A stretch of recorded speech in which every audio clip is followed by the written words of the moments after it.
Hello दोस्तों, life story channel में आपका बहुत बहुत स्वागत है। तो आइए दोस्तों, आज हम आपको एक मोटिवेशनल स्टोरी कहानी सुनाते हैं। तो आइए अब हम कहानी की शुरुआत करते हैं। मेरा नाम सुमन है। शादी से पहले मैं एक साधारण परिवार से ताल्लुक़ रखती थी। मैं एक छोटे से कस्बे की रहने वाली थी, लेकिन फिर भी मैंने सरकारी स्कूल से 10वीं कक्षा तक की शिक्षा पूरी की थी। मैं बहुत ज़्यादा खूबसूरत तो नहीं थी, लेकिन सामान्य थी। मैं अपने घर में सबसे बड़ी बेटी थी, इसलिए मेरे माँ-बाप को मेरी शादी करने की बहुत जल्दी थी। वैसे भी हमारे यहाँ लड़कियों की शादी जल्दी कर दी जाती है। मेरे माँ बाप ने मेरे लिए एक अच्छा रिश्ता ढूंढना शुरू किया, तो पड़ोस के ही कस्बे से मेरे लिए एक अच्छा सा रिश्ता आया। रिश्ता बहुत अच्छा था। लड़का रहने वाला तो कस्बे का ही था, लेकिन उसकी नौकरी दुबई में लगी हुई थी और उसकी नौकरी बहुत अच्छी थी। मेरे घर वालों को यह रिश्ता बहुत पसंद आया। लड़का पढ़ा लिखा भी था, तभी तो उसे विदेश में नौकरी मिली हुई थी। मेरी भी यही चाहत थी कि मेरी शादी किसी पढ़े लिखे इंसान से हो। यह रिश्ता मिल जाने के बाद मेरी यह चाहत भी पूरी हो गई थी। मेरा होने वाला पति काफ़ी सालों से दुबई में नौकरी कर रहा था। वो अपने घर में सबसे बड़ा बेटा था। उसके छोटे 3 भाई बहन थे, एक अविवाहित भाई और 2 छोटी बहनें। मेरे होने वाले पति के पिता काफ़ी साल पहले ही स्वर्गवासी हो चुके थे, लेकिन माँ का साया अभी तक उन पर था। हमारा रिश्ता फोटो देखकर ही तय हो गया था। मेरा फोटो लड़के को दिखा दिया गया था और लड़के का फोटो मुझे दिखा दिया गया था। क्योंकि लड़का दुबई में नौकरी करता था, इसलिए वो बार बार यहाँ आ नहीं सकता था। लड़के वालों की शर्त यही थी कि उनका बेटा शादी के समय पर ही भारत वापस आएगा। यह रिश्ता मेरे पिता के एक जानने वाले दोस्त ने ही करवाया था, इसलिए मेरा होने वाला पति मेरे लिए बिल्कुल अनजान था। दोनों परिवारों की मर्जी से हमारा रिश्ता पक्का हो गया और कुछ दिन बाद ही हमारी शादी हो गई।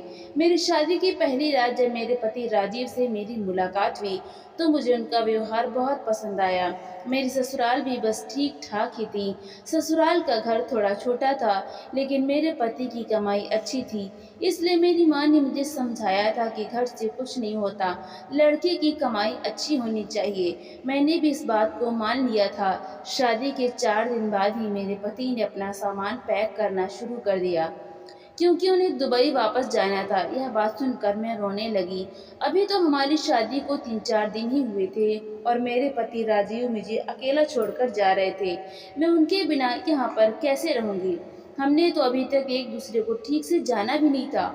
मैं अपनी ज़िंदगी अपने पति के साथ बिताना चाहती थी।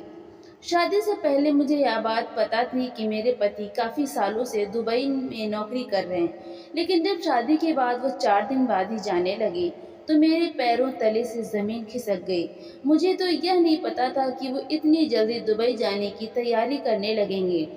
मैंने सोचा था कि शायद वो 1-2 महीने यहाँ रुकेंगे, मुझे घुमाएंगे फिराएंगे, उनकी मेरे साथ अच्छी खासी बातचीत होगी, लेकिन ऐसा कुछ भी नहीं हुआ। वो तो 4 दिन में ही यहाँ से जाने की तैयारी में लगे हुए थे।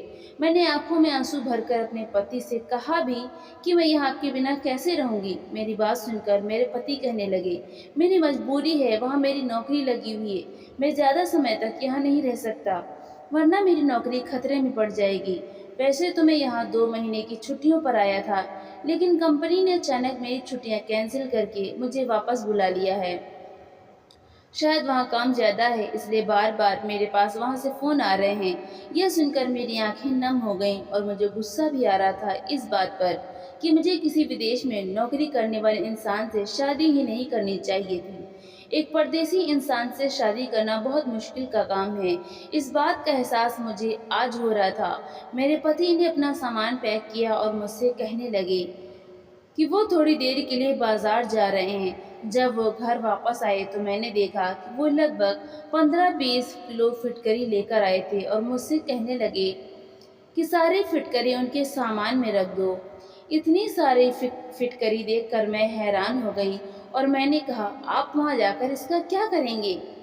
यह तो बहुत सारी फिटकरी है, इसका भला आपको क्या काम है? इससे तो आपके सामान का वजन भी बढ़ जाएगा और फिर अलग से फिटकरी के पैसे भी भरने पड़ेंगे। क्या वहाँ भी हमारे इलाके की तरह गंदा पानी आता है, जिसे साफ करने के लिए आप फिटकरी लेकर जा रहे हैं? मैंने अपने हिसाब से ही अपने पति को यह सारी बात बता दी थी, क्योंकि मेरी माँ हमेशा बर्तनों को साफ करने के लिए थोड़ी सी फिटकरी डालकर बर्तन को घुमाकर निकाल लिया करती थी। हमारे इलाके में गंदा पानी आया करता था। माँ कहती थी कि ऐसा करने से बर्तन बिल्कुल साफ हो जाते हैं और पानी के कीटाणु बर्तन पर नहीं लगते। मेरी बात सुनकर राजीव हंसने लगे और कहने लगे, यह तुम्हारे यहाँ बर्तन साफ करने के लिए इस्तेमाल की जाती होगी, लेकिन वहाँ तो शुद्ध पानी आता है, बिल्कुल साफ पानी मिलता है। दुबई की औरतें इसका कुछ और ही इस्तेमाल करती हैं। यह बात मुझे ठीक से तो नहीं पता, लेकिन मुझे मालूम है कि वहाँ इसकी वैल्यू बहुत ज़्यादा है। दुबई की औरतें फिटकरी को डबल रेट में खरीदने के लिए भी तैयार रहती हैं। लगभग हर दुबई की औरत के घर में यह फिटकरी मौजूद होती है। मैं जब भी यहाँ आता हूँ तो वापसी पर फिटकरी ज़रूर लेकर जाता हूँ। राजीव की बात सुनकर मैं हैरान हो गई। यहाँ तो हर दुकान पर फिटकरी मौजूद होती थी, लेकिन इस समय मैं सब कुछ भूलकर अपने पति की टेंशन ले रही थी। मेरे लिए सबसे बड़ी टेंशन मेरे पति की जुदाई थी। मैंने उनके सामान में फिटकरी तो रख दी। मैंने रोते हुए राजीव से कहा कि जितनी जल्दी हो सके मुझे भी उनके पास बुला ले। मैं राजीव को देखकर इतनी बुरी तरह से रो रही थी कि मेरे आंसू रुकने का नाम ही नहीं ले रहे थे। अभी तो हम दोनों ने अपनी खूबसूरत जिंदगी की शुरुआत भी नहीं की थी और इतनी जल्दी जुदाई का समय आ गया था। राजीव के बिना ससुराल में रहने का सोचकर ही मुझे अंदर से घुटन महसूस हो रही थी। मुझे इस तरह रोता हुआ देखकर राजीव कहने लगे, तुम ज़्यादा परेशान मत हो, वहाँ जाते ही मैं तुम्हें बुलाने का इंतज़ाम कर लूँगा। मैं जानती थी ये सारे झूठे बहाने हैं, लेकिन सिवाय आंसू बहाने के मेरे पास और कोई चारा भी नहीं था। मेरी दोनों छोटी नंदें बहुत ज़्यादा चालाक थीं। सास तो बीमार रहती थी, इसलिए अपने कमरे से ज़्यादा बाहर नहीं निकलती थी, लेकिन मेरी दोनों नंदें हर समय मुझ पर नज़र रखती थी। उन्हें मेरे आंसू ड्रामेबाजी लगते थे। उनका कहना था कि वो भी तो अपने भाई की इतने सालों से जुदाई बर्दाश्त कर रही हैं। खैर, राजीव मुझे छोड़कर चले गए, लेकिन जब भी उनका फ़ोन आता था, उनकी बहनें फ़ोन पर अपने भाई से मेरी बहुत ज़्यादा बुराइयां किया करती थी। मैं इन सब बातों से बहुत तंग आ गई थी। मेरे पति भी मेरे बिना तड़प रहे थे। वो रोज़ मुझसे फ़ोन पर बातें किया करते थे और कहते थे, सुमन, तुम्हारे बिना मेरा दिल नहीं लगता, मुझे तुम्हारी बहुत याद आती है। तुम्हारे साथ बिताए हुए वो 4 दिन मुझे अभी तक बहुत याद आते हैं, लेकिन अगले ही पल मैं उदास हो जाता हूँ। और फिर एक दिन मेरे पति ने मुझे कुछ ऐसा बताया जिसे सुनकर मैं बहुत ज़्यादा खुश हो गई। उन्होंने मुझे बताया कि वो मुझे अपने पास दुबई बुला रहे हैं। वो सारी कार्यवाही कर चुके हैं। उन्होंने मेरे दस्तावेज भी भेज दिए हैं। यह सुनकर जहाँ मैं खुश हो रही थी, वहीं मेरी नंदों के चेहरे का रंग बदल गया। वो चाहती थी कि उनका भाई उन्हें भी दुबई बुला ले, लेकिन मैंने अपनी नंदों को नज़रअंदाज करके जल्दी जल्दी अपने जाने की तैयारी शुरू कर दी। मैंने राजीव से पूछा, क्या आपके लिए यहाँ से कोई सामान लेकर आऊँ? तो राजीव ने मुझसे कहा, तुम मेरे लिए 20 किलो फिटकरी लेकर आना। यह सुनकर मैं हैरान हो गई। अभी तो कुछ समय पहले ही राजीव 15-20 किलो फिटकरी लेकर गए थे। अब फिर से 20 किलो, यह तो बहुत ज़्यादा होती है। मेरा अपना सामान ही अच्छा खासा था, ऊपर से 20 किलो फिटकरी रखने की वजह से मुझे बहुत ज़्यादा वजन की वजह से पैसे चुकाने पड़े। और मैं सोचने लगी, पता नहीं इतनी सारी फिटकरी का यह दुबई की औरतें क्या करती हैं। मेरे लिए इतना भारी सामान संभालना बहुत मुश्किल हो रहा था। कुछ घंटे के सफ़र के बाद मैं दुबई अपने पति के पास पहुंच गई। एयरपोर्ट पर राजीव को देखकर मेरी खुशी की कोई सीमा नहीं रही, लेकिन मेरे पति ने मुझे देखते ही पहला सवाल यही पूछा, तुम फिटकरी लेकर आई हो या नहीं? उनकी यह बात सुनकर मेरा दिल टूट गया। उन्हें मुझसे मिलने से ज़्यादा फिटकरी की चिंता हो रही थी, जबकि मैं उनसे मिलने के लिए बहुत ज़्यादा बेताब थी। मैंने खामोशी से फिटकरी से भरा हुआ थैला निकालकर उनको दे दिया, लेकिन ना जाने वो फिटकरी किसको देकर आए। वापसी पर उनके पास बहुत सारे पैसे थे। जब वो मुझे अपने फ्लैट पर लेकर गए तो वो मुझे बहुत ज़्यादा प्यार करने लगे और मुझसे बहुत अच्छे से पेश आ रहे थे।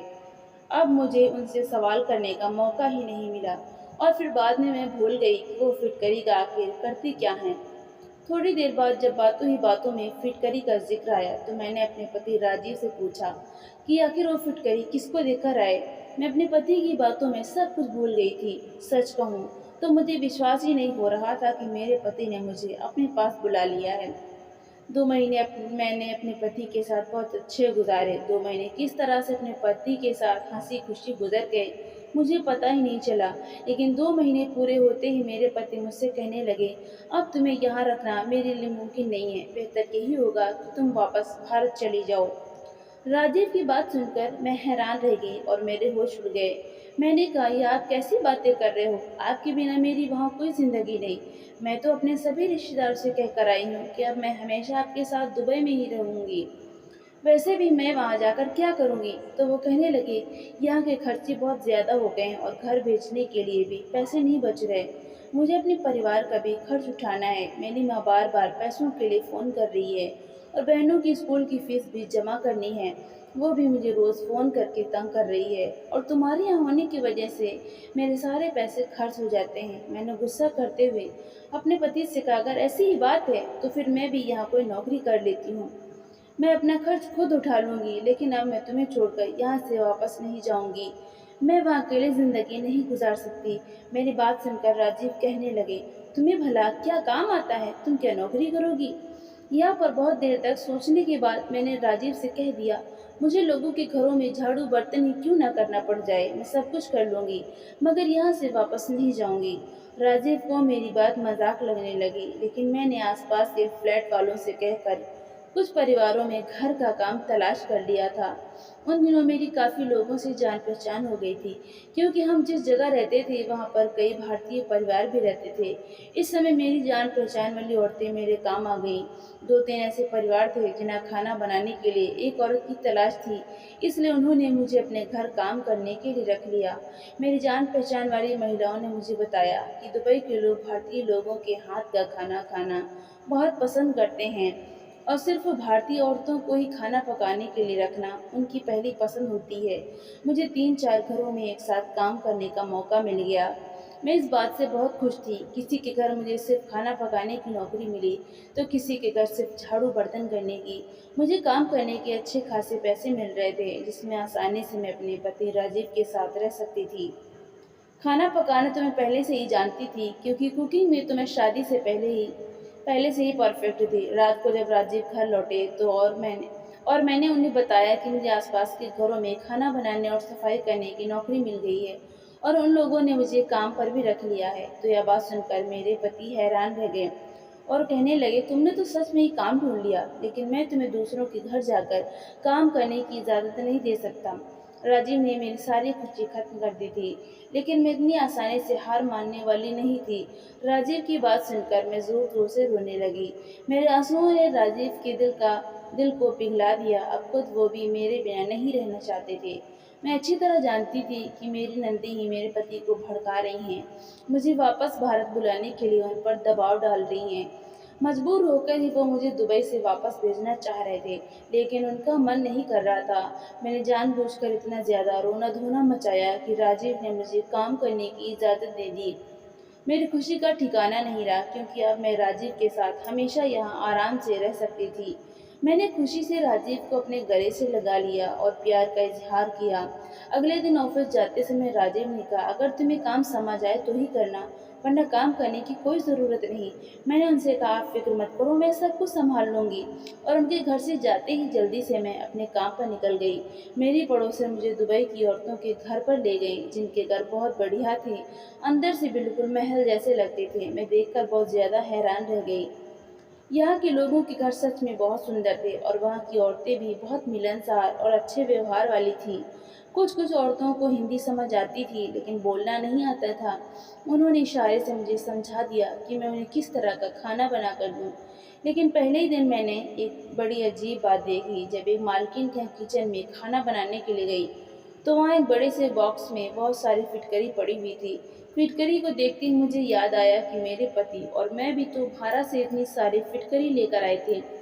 पता नहीं राजीव ने उस फिटकरी का क्या किया था। क्या पता यहाँ की औरतें इस फिटकरी का क्या करती हैं, लेकिन यह सवाल मैं किससे पूछती, क्योंकि इस घर में मौजूद जितने भी नौकर थे वे सब हिंदी नहीं जानते थे और ना ही अंग्रेजी जानते थे, और राजीव तो पहले ही बता चुके थे कि उन्हें इस बारे में कुछ नहीं पता। राजीव ने भी यही बताया था कि यहाँ की औरतें फिटकरी का क्या करती हैं, इस बारे में उन्हें नहीं मालूम। मैं इन्हीं सोच में गुम थी और 2-3 घंटे में मैंने वहाँ का खाना भी बना दिया।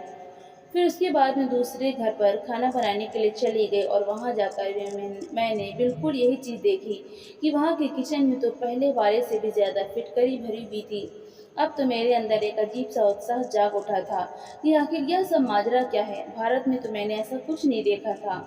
मुझे खाना पकाते हुए थोड़ी ही देर गुजरी थी कि एक औरत किचन में आई और उसने फिटकरी का टुकड़ा निकाला, एक बर्तन में पानी लिया, फिटकरी का टुकड़ा उस बर्तन में डाल दिया और उसे ढककर कोने में रख दिया। पता नहीं उसने पानी में फिटकरी डुबोकर क्यों रखी थी।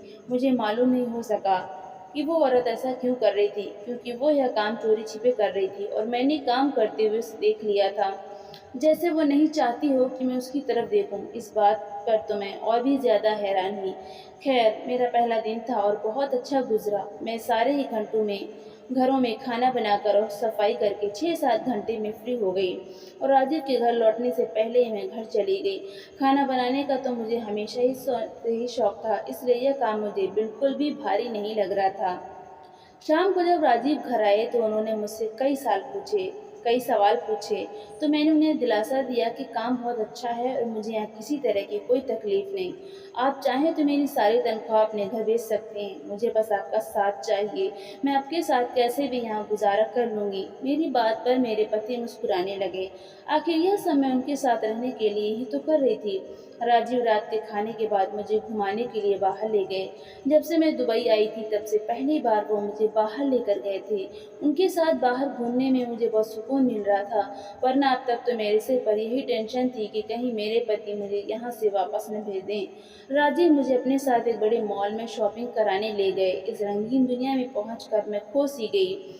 मॉल में बड़ी बड़ी सोने की दुकानें थीं और यहाँ पर हर औरत ढेर सारा सोना पहने हुए थी।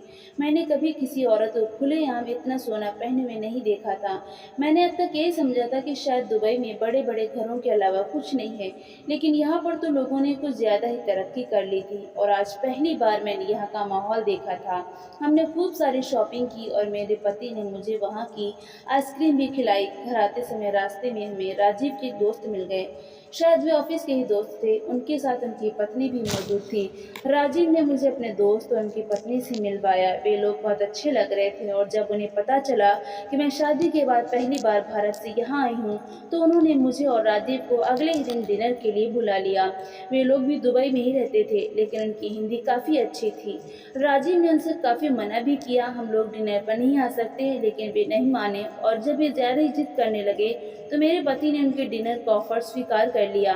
मैं राजीव के दोस्त के घर जाने के लिए बहुत उत्साहित थी, क्योंकि मैंने अभी तक वहाँ के लोगों के हाथ का बना खाना नहीं खाया था, क्योंकि मैं तो भारतीय थी और अपने हाथ से खाना बनाकर खा रही थी और यहाँ आकर किसी के घर दावत पर भी पहली बार ही जा रही थी।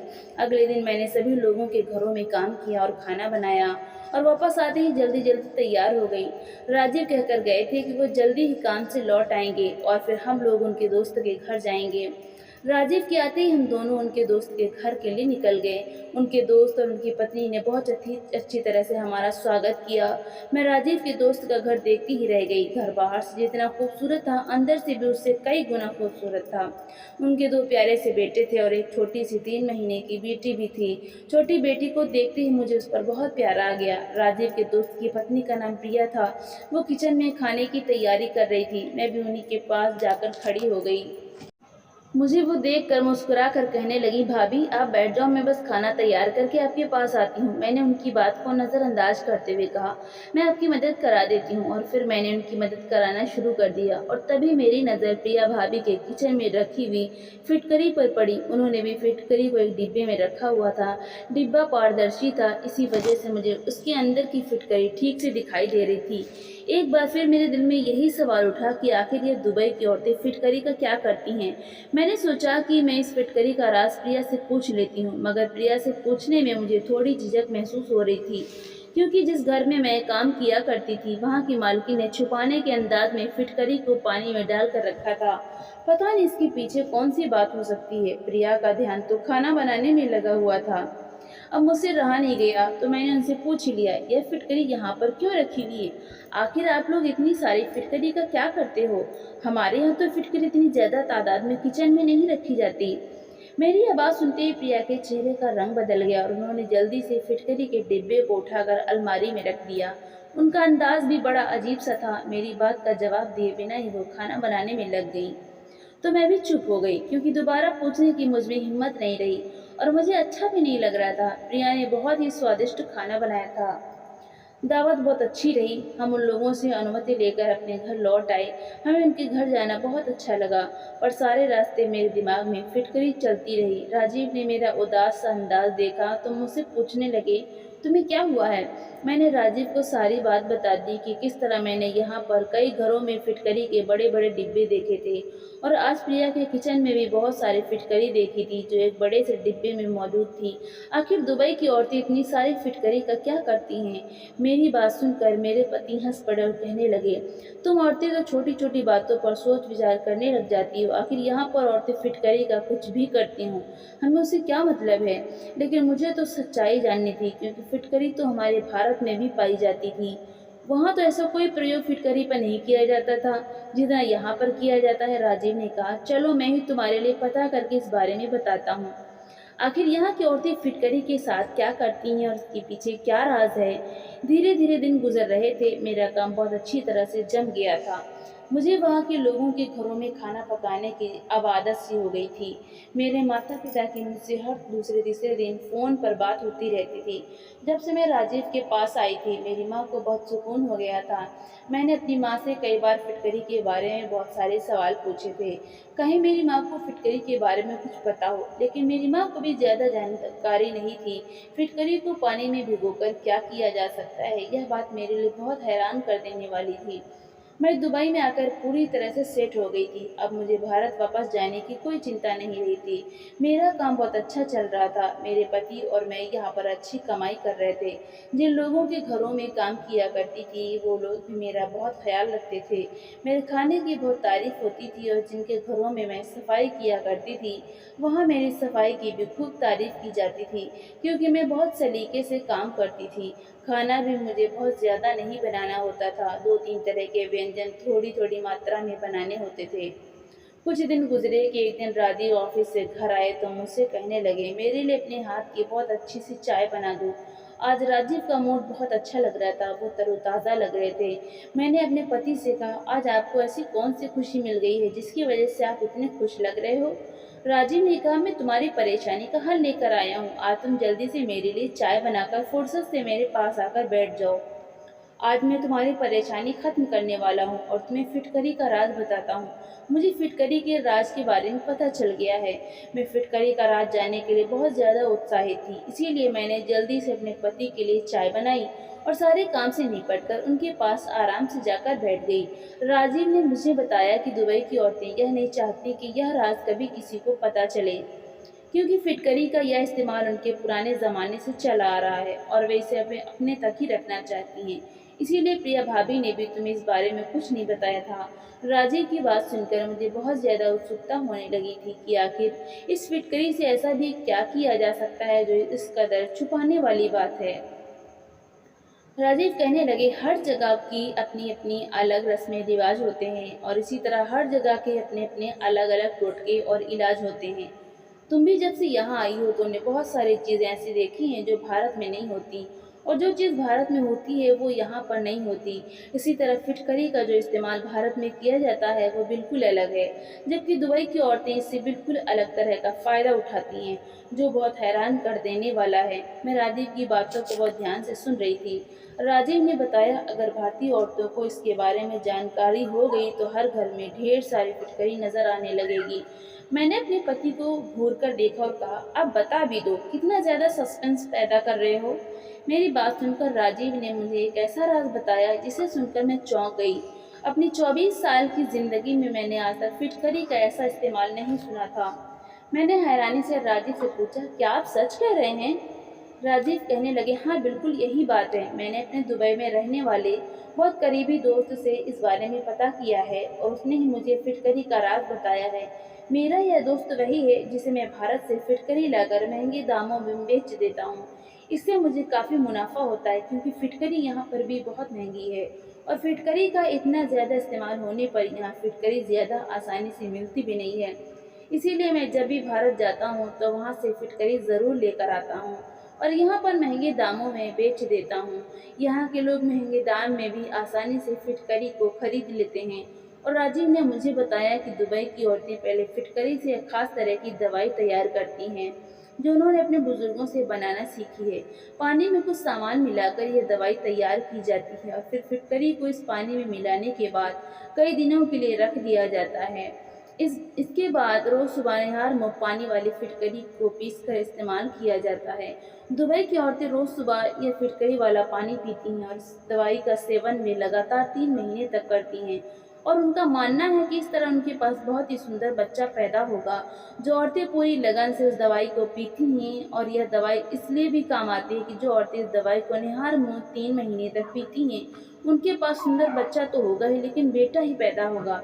इस दवाई को पीने से बेटी की पैदाइश होती है। यह बात मेरे लिए बहुत ही अनोखी थी और सच में राजीव ने ठीक कहा था कि अगर भारतीय औरतों को इस बारे में पता चल जाता तो सबकी सब औरतें इसी टोटके को इस्तेमाल करना शुरू कर देती।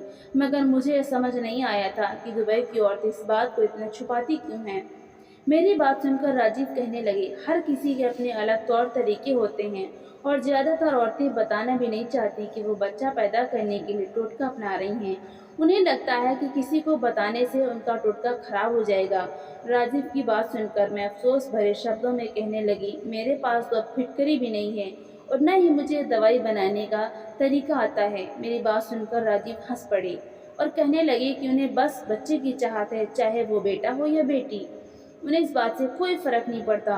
राजीव की सोच जानकर मुझे बहुत खुशी हुई कि दूसरे मर्दों की तरह उन्होंने बेटे की इच्छा जाहिर नहीं की थी। मैं अभी तक घरों में काम कर रही थी और कुछ ही दिनों में घर की मालकिन गर्भवती हो गई। मैंने अपने हिसाब से उनका खूब ख्याल रखना शुरू कर दिया और हैरत की बात यह थी कि उस औरत ने बेटे को ही जन्म दिया। शायद उनकी बनाई हुई दवाई काम आ गई थी। कुछ ही दिनों में ऊपर वाले ने मुझे भी अच्छी खबर दे दी, लेकिन मैंने ऐसी कोई दवाई इस्तेमाल नहीं की थी और मैं पूरे 9 महीने बिल्कुल फिट रही। 9 महीने के बाद मैंने बच्चे को जन्म दिया तो यह देखकर मैं हैरान रह गई कि मेरा भी बेटा ही पैदा हुआ था। मैंने तो ऐसी कोई दवाई नहीं पी थी, लेकिन फिर भी ऊपर वाले ने मुझे बेटे से नवाज दिया था। बेटा या बेटी यह सब तो ऊपर वाले के हाथ में है, लेकिन हम इंसान हमेशा अपने तौर पर टुटके करते रहते हैं। दुबई की औरतें भी ऐसे ही टुटकों के चक्कर में फंसी रहती हैं। मैं यह बात तो नहीं जानती थी कि कितनी दुबई की औरतें इस फिटकरी की दवाई के टोटके से जानकार हैं, लेकिन जहाँ तक मैंने देखा था ज़्यादातर दुबई की औरतों के घरों में फिटकरी मौजूद थी। क्या आप लोग भी बेटे के लिए किसी ऐसे टोटके का इस्तेमाल करते हैं या अपने आसपास किसी को बेटे की इच्छा में इस तरह के जादू टोने या टोटके या किसी बाबा के पास जाते हुए देखते हैं? यह सारे काम बिल्कुल ही गलत हैं। ऊपर वाला हमें बेटा दे या बेटी, हमें उसकी नेमत समझकर अपने पास रख लेना चाहिए। ऊपर वाला हमें औलाद से नवाज रहा है, यही हमारे लिए बहुत है। बेटा या बेटी कुछ नहीं होता, औलाद होना ही सबसे बड़ी बात होती है। मैं अपने पति राजीव के साथ बहुत खुश हूँ, लेकिन अब मैंने दुबई की औरतों में ज़्यादा दिलचस्पी लेना बंद कर दी क्योंकि यह बात मुझे पसंद नहीं आई कि बेटा होने के लिए वे लोग इतना ज़्यादा टोटकों का इस्तेमाल किया करती थीं। बेटी होने के लिए भी तो लोग टोटके का इस्तेमाल कर सकते हैं। आखिर बेटी भी ऊपर वाले की ही नेमत होती है। मुझे तो बेटियां बहुत पसंद हैं और मैं दुआ करती हूँ कि अगली होने वाली औलाद ऊपर वाला मुझे बेटी ही दे। मुझे बेटियां बहुत पसंद हैं। मैं अपने बेटे के साथ बहुत ज़्यादा खुश हूँ, लेकिन मुझे अभी भी एक बेटी की ख्वाहिश है ताकि मेरा परिवार पूरा हो जाए। दोस्तों, वीडियो कैसा लगा कमेंट करके ज़रूर बताएं। वीडियो को लाइक और चैनल को सब्सक्राइब ज़रूर करें।